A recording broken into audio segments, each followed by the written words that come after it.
Bonjour, bonsoir, bonne matinée, bonne nuit à tous. Bienvenue dans le podcast ESC Made in France. Ce soir, nous allons du coup décrypter l'info de la semaine. Et donc, sans plus tarder, donc je suis avec Adil, Bonsoir. je suis aussi avec Gwen, Bonsoir à tous. et donc c'est moi, Arthur, qui vous parle comme animateur ce soir. Nous allons commencer tout de suite avec les news sur le MGP Hit 2, et je laisse Adil nous en parler. Eh oui, en effet, samedi soir, le 23 janvier, la NRC a diffusé la deuxième finale du Melody Grand Prix. Après avoir vu la victoire de Let's Lose la semaine dernière, les 4 prétendants étaient Rayleigh avec Hero, Maria Stonheim avec Northside, Daniel Owen avec Psycho et Katie Stockton avec My Life is Okay. À l'issue des deux duels entre Maria et Rayleigh et Daniel et Ketil, le final a opposé Rayleigh et Daniel Owen et qui a gagné sans surprise le duel. Rayleigh a mis sa chanson années 80, Hero. On doit dire que c'est Slavko Kalisic qui va être content, que même si j'ai pas de chanson, je reconnais le live qui envoie. Personnellement, ma favorite était Northside et malheureusement, j'étais pas surpris que ça n'allait pas passer. Hein.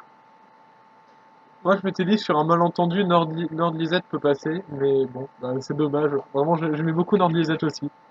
Ouais. Euh, Gwen, qu'as-tu pensé de cette soirée MGP? Bah après, ce n'est pas étonnant, hein. C'était ce qui était prévu. Et puis bon, vu le live qu'elle a fait, elle a un petit peu touché les espoirs de ses concurrents.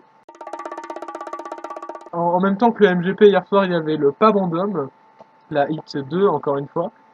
Et donc, qu'est-ce qui s'est passé au Pas Bandom? Eh bien, ça a été du coup une nouvelle soirée avec 5 chansons inédites sur les 10, parce que 5 autres avaient été déjà révélées. Parmi ces 10 chansons, se sont qualifiées en finale la chanson d'Ice-T, Broken Leg avec Home, la chanson de Norbertas, Man in Need, la chanson de Guy Brasi, Where Do You Wanna Go, qui est, je crois, l'une des favorites de la communauté Eurovision, la chanson de Evita Kololo, Blepas Pashu, et la chanson de Gabrielus Vagelis, My Guy.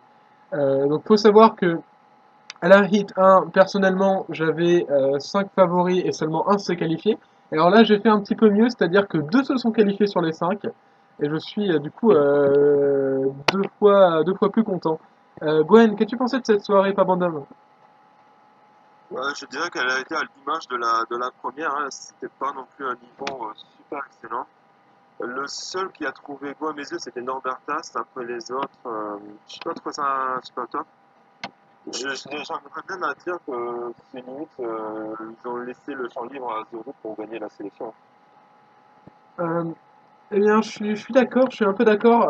Alors, faut savoir que la hit 1, je la trouvais quand même beaucoup plus riche que cette hit 2 qui était, à mon avis, à mon sens, très pauvre, hein, j'ai trouvé, assez fade. Mais c'est vrai qu'on a l'impression qu'ils ont laissé le champ libre à The Roop pour gagner.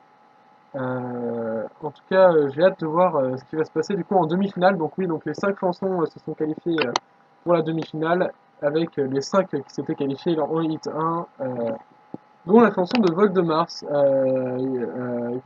qui me rentre de plus en plus dans la tête.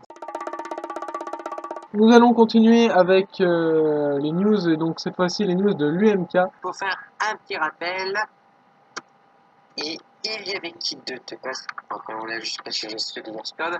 Pour rappel, les 7 participants seront Axel avec Earth, Bright Chanel avec Dark Side, Danny ou l'ex d'Erika Wickman avec Sina Paivana Kun Kakagi Rakastamwa, Ilta avec Kel My Sultan, Laura Polver avec Play, Oscar avec Lai et les Telephone Closers en featuring avec Pandora pour I Love You.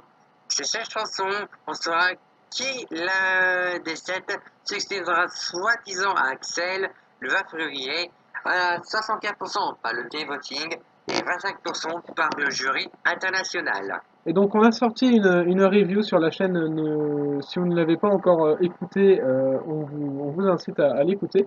C'est un petit podcast qui dure moins de 30 minutes et du coup vous avez tous nos avis sur l'UMK. Gwen, que tu pensais du coup en avis global sur ces participations? Sur le MK, alors, je sais pas, je trouve que le niveau est un peu en dessous par rapport à l'année dernière. Même si après j'ai quand même quelques favoris pour la victoire finale. Alors, Alexandre, qui n'a pas pu être là lors de notre review sur l'UMK, et qui était d'ailleurs très déçu parce qu'il se passionne pour cette finale nationale en ce moment, a décidé de nous laisser un message pour, le, euh, pour cette hebdo. Et donc, il nous dit ah bah, j'aime beaucoup les chansons. Il n'y en a aucune que je déteste. J'aime juste moins Play de Laura. I Love You est mon favori et Dark Side est pas loin derrière, aux côtés de Kelema Soitan. J'adore aussi cette dernière. Puissante voix, mélodie convaincante, c'est mignon, bref, ça tient. Et je suis pas du tout d'accord avec Arthur sur Sina Paivana Kunkeki Rakastamua et la pause pipi. C'est une chanson extraordinaire, même si c'est pas fait pour l'Eurovision. Alors, c'est pas moi qui dis ça, c'est Gwen qui a dit que c'était pour la pause pipi. C'est moi qui avais dit la pause pipi. Et donc, bah, il n'est pas du tout d'accord avec toi, Alexandre. Donc, d'ailleurs, vous demandiez le sens des paroles, les voilà. C'est Dany qui parle de son enterrement et de de ses funérailles. Le titre fait directement référence, ça veut dire le jour où tout le monde m'aimera. Bref, puissante sélection. Et ben putain, j'avais oublié de me renseigner sur les paroles de Dany. Bah, effectivement, c'est très très beau. On va tout de suite continuer les news et donc c'est les participants pour Kansao. Pour Kansao, bah, pas de participants qui reviennent ou quoi que ce soit, mais en tout cas beaucoup de balades dans l'ensemble. Personnellement, j'étais très très très content de voir Mema participer, qui est une artiste que je suis pas mal. En tout cas, à voir les résultats. On vous met en description une playlist pour écouter Kansao. En tout cas, voilà. Les chansons sont sorties, c'est deux demi-finales avec 10 chansons dans chaque demi-finale. Tout de suite, nous allons vers la Macédoine du Nord avec le retour qui a été annoncé de Vasile, qui devrait nous révéler sa chanson jeudi. Adil, que penses-tu de ce retour de Vasile? Eh ben, le retour, je suis plutôt content. Même si j'aime bien You, bon, quand j'ai un peu fouillé un peu sa discographie, je dirais que c'est peut-être la moins bonne de ce qu'il fait. Mais vu qu'on s'entendait douce, un pop comme Patouvan, ça s'appelle Stulpina, et vu l'extrait, je vais dire, je suis ultra hypé. Gwen? Bah, j'ai envie de dire pourquoi pas. Vas-y, le retour de Basile, s'il avait été choisi l'année dernière, ce n'était pas pour rien non plus. Non, oui, voilà, enfin, même si You, c'était pas non plus la chanson que je préférais la plus dans la demi-finale. En tout cas, moi qui n'ai pas aimé You personnellement, je suis quand même très content que Vasile revienne. Et ça aurait dû être le cas de tous les pays. Je trouve que les chanteurs restent et puissent faire l'Eurovision. On termine cet hebdomadaire par une annonce assez grave finalement. La chaîne biélorusse BTRC pourrait possiblement être évincée de l'UER car elle est considérée comme une chaîne de propagande. Ben, en tout cas, c'est tout pour cet hebdomadaire. Merci Adil d'avoir été là. Ouais, merci beaucoup. Merci à toi Gwen. Merci beaucoup.